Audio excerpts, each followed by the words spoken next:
ఎన్నికల ప్రచారంలో పాల్గొన్న జనగామ బీఆర్ఎస్ అభ్యర్థి ఎర్రబెల్లి దయాకర్ రావు వైరల్ కామెంట్స్ చేశారు. తనకు ఓటేసిన వారికి మాత్రమే ఉద్యోగాలు కల్పిస్తానని అన్నారు. వర్ధన్నపేట ఎమ్మెల్యేగా ఉన్నప్పుడు ఊరూరా ఉద్యోగాలు ఇప్పించానని చెప్పారు.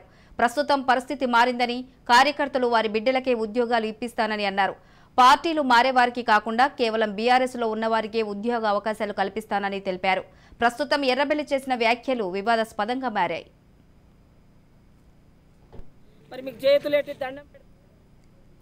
అది వర్ధన్నపేట ఎమ్మెల్యే ఉన్నప్పుడు ఆడ ఊరూరుకు ఉద్యోగాలు ఇప్పించిన, ఇక్కడ కూడా ఇప్పించిన, కానీ జనరల్కి ఇప్పించిన. ఇప్పుడు జనరల్కి ఇప్పియ కార్యకర్తల బిడ్డలకు కార్యకర్తలకే ఇప్పిస్తా. రెండవది నాకు ఓటేసిన వాళ్ళకే నాకు ఓటేసిన వాళ్ళంటే ఇక్కడికి వస్తారు, అటుపోతారు, అది లెక్కకు రాదు. ఇంకే ఉండాలి. ఇక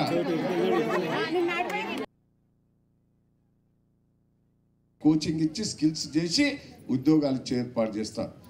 అది వర్ధన్నపేట ఎమ్మెల్యే ఉన్నప్పుడు ఆడ ఊరూరుకు ఉద్యోగాలు ఇప్పించిన, ఇక్కడ కూడా ఇప్పించిన, కానీ జనరల్కి ఇప్పించిన.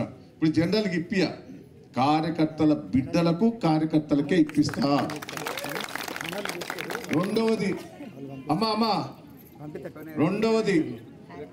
నాకు ఓటేసిన వాళ్ళకే